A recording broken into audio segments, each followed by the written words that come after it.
Good morning, and let me say something that might genuinely surprise you. The medical establishment has spent decades telling seniors to slow down, take it easy, and accept the natural decline that comes with age. But what if I told you that some of the most groundbreaking longevity research of the last 10 years completely contradicts that advice? What if the things keeping you sharp, strong, and independent at 75, 80, even 85 years old are not the things your doctor mentioned at your last checkup, but simple daily habits that most people your age have quietly abandoned? I'm Dr. William, and after more than 2 decades working with patients in the 75 to 85 age range, I've seen something that the research is only now beginning to confirm. The people who age the best, the ones who still drive themselves to appointments, who still garden, who still remember every grandchild's birthday without writing it down, they share a very specific set of behaviors, not expensive supplements, behaviors.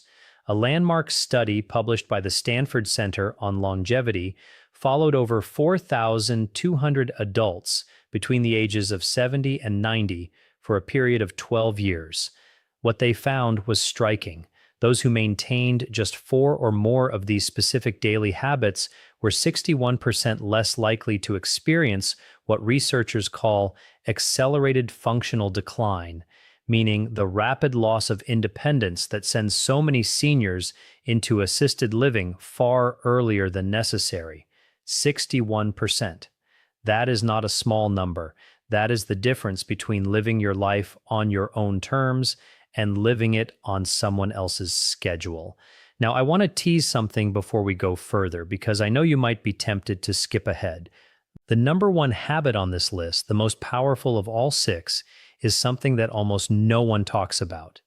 It has nothing to do with diet or exercise in the traditional sense. In fact, most cardiologists don't even bring it up. But the research coming out of institutions like Johns Hopkins and the University of Edinburgh suggest it may be the single greatest predictor of cognitive and physical independence after age 75. So please stay with me until the end, because that one could genuinely change how you approach the rest of your life. But before we dive into the list, I want to ask you something personally. Drop your age in the comments below, whether you're 68, 74, 81, or somewhere else entirely, and tell me which of these habits do you think you already have. I read every single comment on this channel, everyone.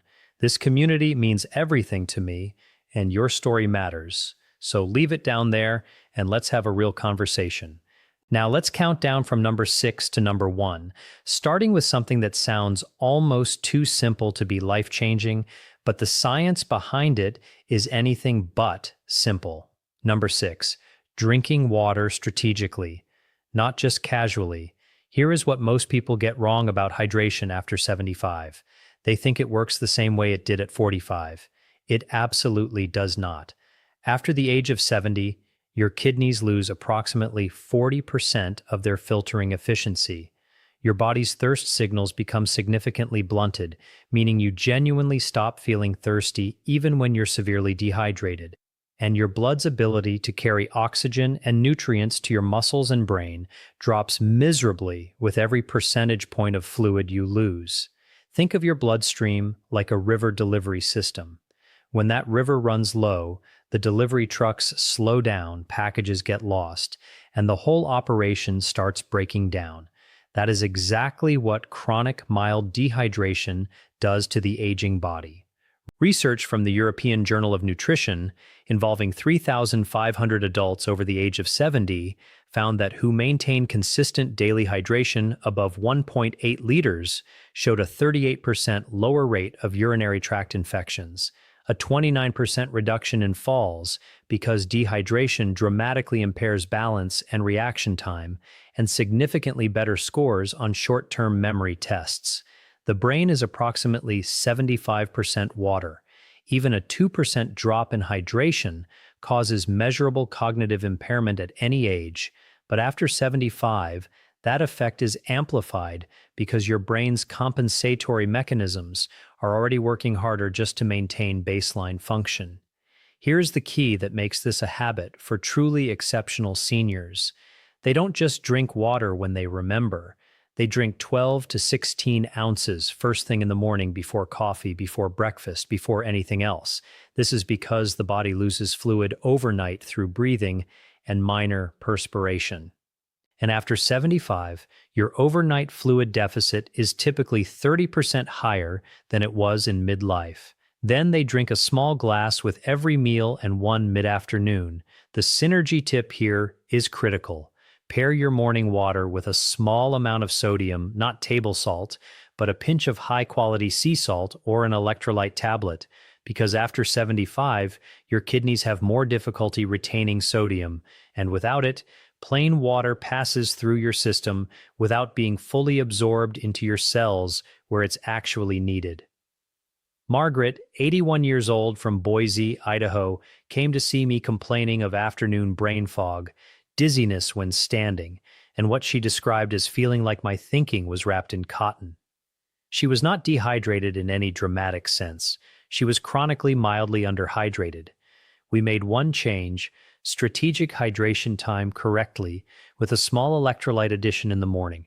6 weeks later, she told me it felt like someone had cleaned the windows of her mind. Her balance improved.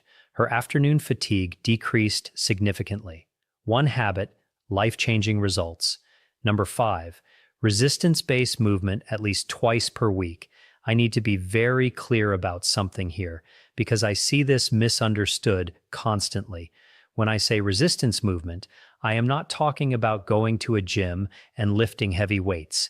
I'm talking about any movement that asks your muscles to work against a force, whether that's a resistance band, a light dumbbell, a wall push-up, or even carrying groceries with intention. The distinction matters enormously after 75 because of a process called anabolic resistance.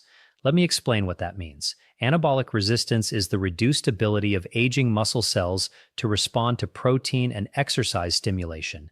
In practical terms, it means that after 75, your body needs more signal, more intentional resistance to maintain the same amount of muscle that a 50-year-old would maintain with half the effort. Your muscles are not lazy, they are simply harder to reach. And if you don't reach them consistently, they begin a process called sarcopenia, the progressive loss of muscle mass and strength, which research from the Mayo Clinic has linked to a 47% increased risk of falls, a 53% higher likelihood of being unable to perform basic daily tasks within 5 years, and a dramatically shortened overall lifespan. A study from Tufts University followed adults aged 75 to 85 who began twice-weekly resistance training. After just 10 weeks, participants showed an average 37% increase in leg strength, a 28% improvement in balance scores, and here is the part that always surprises people, a measurable improvement in insulin sensitivity, which directly affects energy, inflammation, and cognitive function. The mitochondria in your muscle cells, which are essentially the power plants of your body, literally regenerate more efficiently when resistance exercise is present. You are not just building muscle, you are rebuilding the energy infrastructure of your entire body. The practical prescription is simple: 2 to 3 sessions per week, 20 to 30 minutes each, focusing on the large muscle groups, legs, hips, and back. Resistance bands are ideal for seniors because they provide progressive resistance without joint impact. The synergy tip. Perform your resistance session within 30 minutes of consuming 25 to 30 grams of protein because after 75, the anabolic window, the period during which your muscles can most efficiently absorb protein for repair, is shorter and less forgiving than in younger adults. Timing is not optional at your age. It is essential. Number 4, maintaining a consistent, purposeful sleep schedule. Before I continue, if this video is giving you value, if you're learning something you wish someone had told you years ago, please take 1 second right now and click that subscribe button. And if you know someone between 70 and 90 who deserves to hear this information, share this video with them today. I say this because this channel exists for one reason: to give seniors the science-backed truth that far too many medical appointments never have time to cover. Now back to sleep, because this one is far more complex than simply going to bed early. After the age of 75, your circadian rhythm, your body's internal 24-hour clock, begins to shift and critically weaken. Your brain produces roughly 70% less melatonin than it did at age 30. Your slow-wave sleep, which is the deepest and most physically restorative phase, decreases by up to 80% from what it was in your 30s. This is the phase during which human growth hormone is released, the hormone responsible for cellular repair, immune function, and muscle maintenance. And here's what most people don't realize: poor sleep after 75 is not just about feeling tired. A study from the University of California, Berkeley, found that adults over 70 with disrupted sleep patterns showed a 68% higher accumulation of amyloid plaques in the brain, the same plaques associated with Alzheimer's disease. The seniors who do this exceptionally well do not just sleep more, they sleep consistently. They go to bed within the same 30-minute window every night. They wake at the same time every morning, including weekends. They keep their bedroom cool between 65 and 68 degrees Fahrenheit because body temperature regulation during sleep becomes less efficient after 75. And a cooler environment supports the deep sleep your brain desperately needs. They avoid screens for 60 minutes before bed, not because of blue light alone, but because mental stimulation keeps the prefrontal cortex active in ways that delay sleep onset by an average of 47 minutes in adults over 70, according to research from Harvard Medical School. The synergy tip: pair your consistent sleep schedule with 10 minutes of slow diaphragmatic breathing before bed. This activates the parasympathetic nervous system, your body's rest and repair mode, and research shows it reduces nighttime cortisol levels by up to 22%, making it significantly easier to reach and sustain slow-wave sleep in aging adults. Number 3, eating protein in a deliberate, distributed pattern. This is where I see the most dangerous misconception among seniors, and it genuinely concerns me as a physician. The idea that you need less protein as you age is not just wrong. It may be one of the most harmful pieces of nutritional folklore ever passed down. The truth is the exact opposite. After 75, due to the anabolic resistance I mentioned earlier, your body actually requires 50 to 75% more dietary protein per pound of body weight than a healthy 30-year-old to achieve the same muscle maintenance effect. Yet most seniors I see are eating half the protein they need, often because appetite decreases with age, and high-carbohydrate foods feel easier to prepare and consume. Research published in the American Journal of Clinical Nutrition involving over 2,700 adults aged 70 to 85 found that those who consumed at least 1.2 grams of protein per kilogram of body weight daily distributed across 3 or more meals maintained significantly more muscle mass, had 41% lower rates of hospitalization due to fall-related injuries, and showed markedly better immune response to common infections like influenza and pneumonia. Think of protein like the bricks your body uses to rebuild itself overnight. Every night, while you sleep, your body tears down old damaged tissue and replaces it with new. Without enough bricks, without enough protein, the reconstruction is incomplete. Over months and years, the structural deficit becomes catastrophic. The practical approach is this: aim for 25 to 35 grams of protein at each of your 3 main meals. This is approximately 4 to 5 ounces of chicken, fish, eggs, Greek yogurt, or legumes per meal. The reason distribution matters so much after 75 is that aging muscles can only utilize approximately 35 to 40 grams of protein per sitting for synthesis. Beyond that, the excess is oxidized for energy rather than used for repair. Spreading it out makes every gram count. James, 78 years old from Scottsdale, Arizona, came to me after his daughter noticed he'd lost nearly 18 pounds of what his previous doctor had called normal age-related weight loss. It was not normal. He was losing muscle, not fat, and his grip strength, a powerful predictor of longevity in older adults, had dropped to the bottom 15th percentile for his age group. We restructured his meals around deliberate protein intake.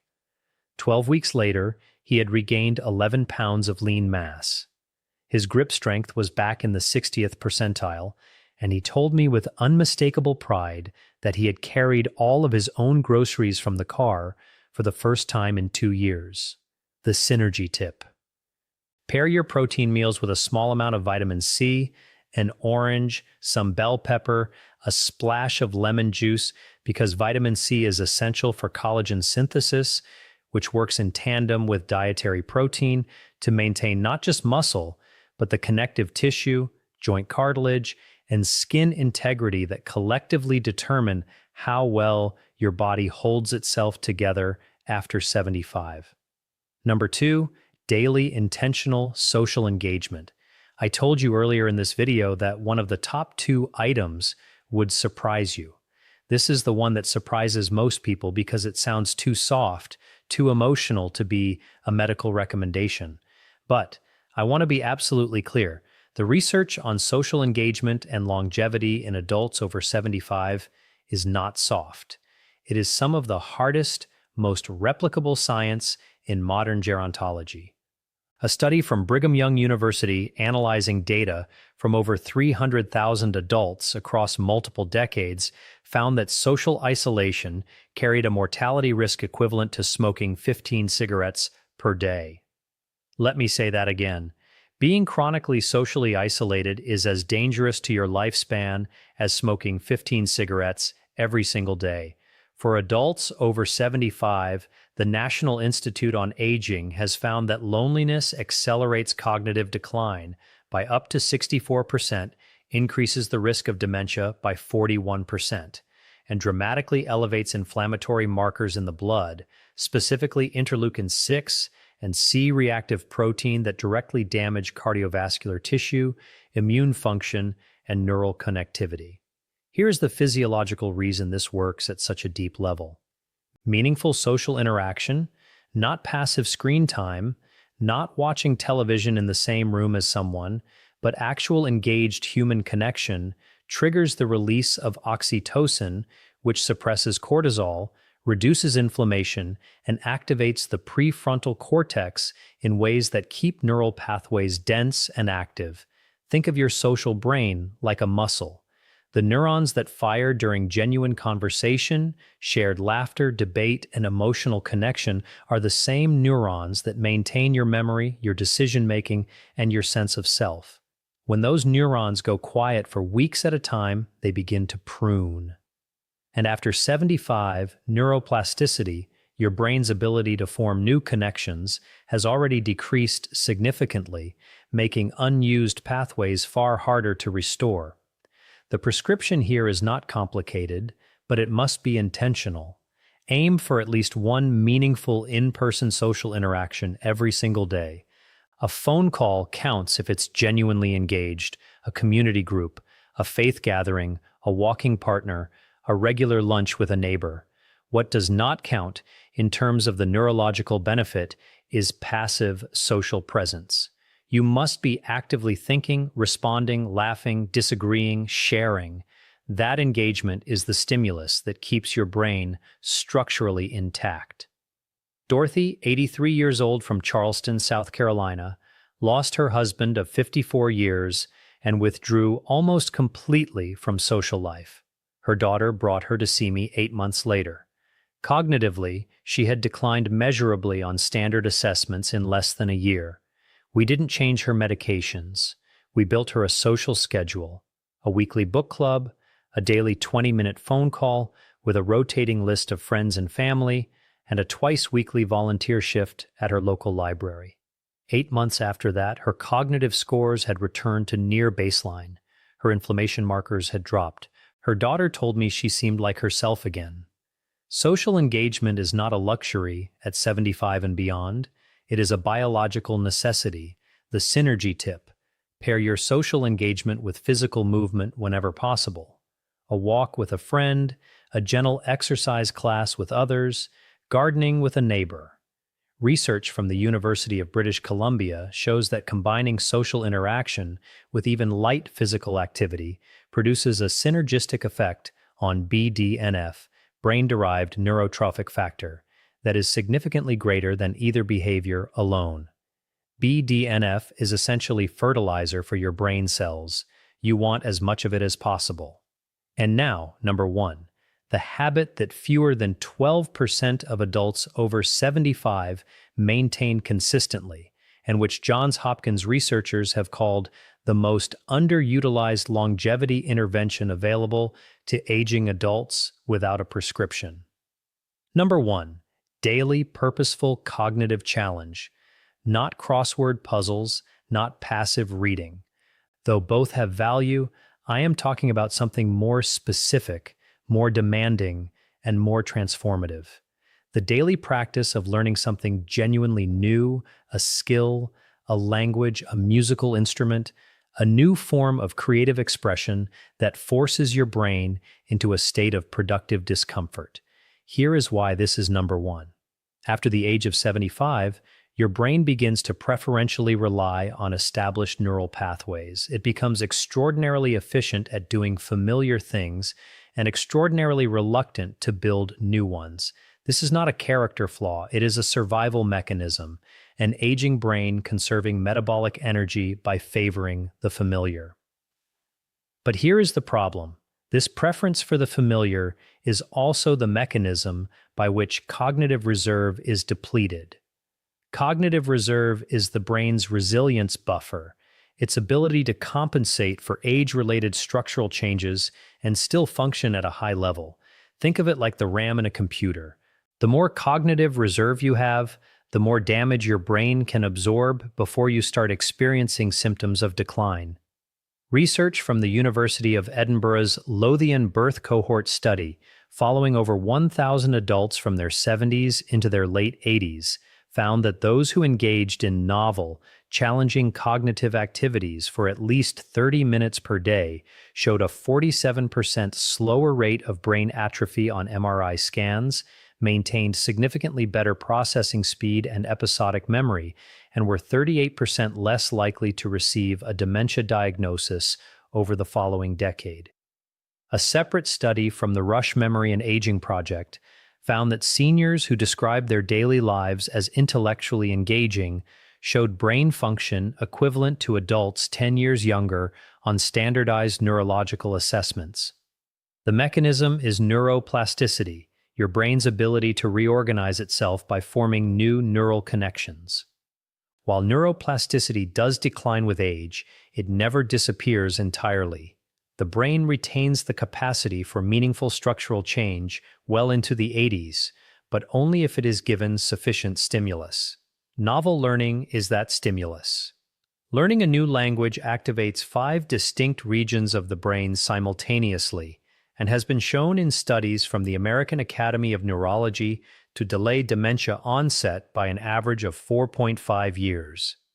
Learning a musical instrument engages fine motor control, auditory processing, memory, and emotional regulation in a coordinated way that no other activity replicates.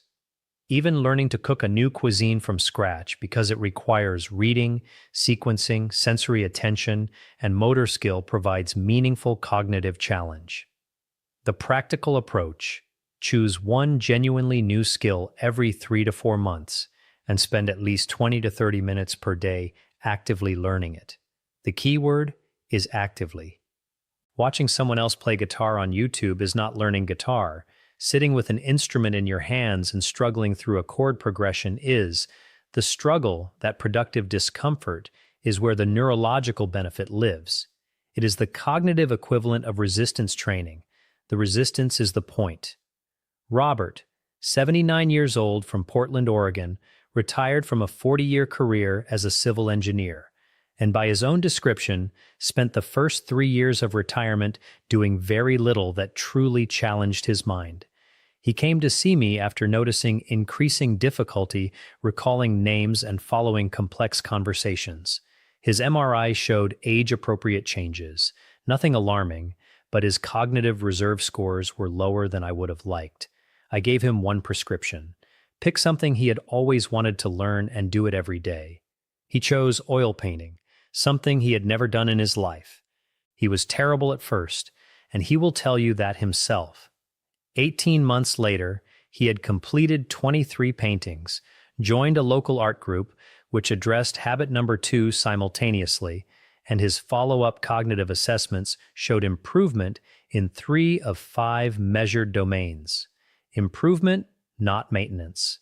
Improvement at 79. The synergy tip. Pair your daily cognitive challenge with omega-3 fatty acid intake, specifically DHA, found in fatty fish like salmon, mackerel, and sardines, or in high-quality fish oil supplements. DHA is the primary structural fat of brain cell membranes, and research from the Framingham Heart Study shows that adults with higher DHA levels demonstrate significantly better neuroplasticity responses to cognitive training. In other words, DHA helps your brain absorb the benefit of what you're learning. It is the fertilizer beneath the seed. All scientific references for everything discussed in this video are available in the description below. I encourage you to read them, share them with your doctor, and have an informed conversation about what is right for your specific situation. Now, let me close with something I say from the heart, because I have sat across from enough patients in the 75 to 85 age range to know that this period of life is too often treated as a countdown rather than a continuation. It is not. The research I've shared with you today points to something that medicine is only beginning to fully appreciate, that the body and mind at 75, at 80, at 85 retain a remarkable stubborn capacity for resilience, not in spite of age, but in dialogue with it. The 6 habits we discussed today, strategic hydration, resistance movement, consistent sleep, deliberate protein intake, daily social connection, and purposeful cognitive challenge, are not about turning back the clock. They are about making the most extraordinary possible use of the time the clock still has. They are about carrying your own groceries, remembering your grandchildren's names, driving to your own appointments, laughing until your eyes water at dinner with someone who matters to you. That is what independence looks like. That is what quality of life means. And I promise you, I have seen it with my own eyes in patients who were told there was nothing left to optimize. It is never, ever too late to begin. If you're not subscribed to this channel yet, please do that right now. Every week I bring you research-backed, senior-specific health information that I genuinely believe can add years of quality to your life. Click subscribe and make sure the notification bell is on so you never miss a video. And now I want to hear from you. Leave your age in the comments and tell me which of these 6 habits do you feel strongest in right now and which one do you want to build. I will be reading every response. This community is one of the most engaged and thoughtful I have ever been part of, and that is entirely because of you. I'll see you in the next one. Take good care of yourself because you are worth the effort.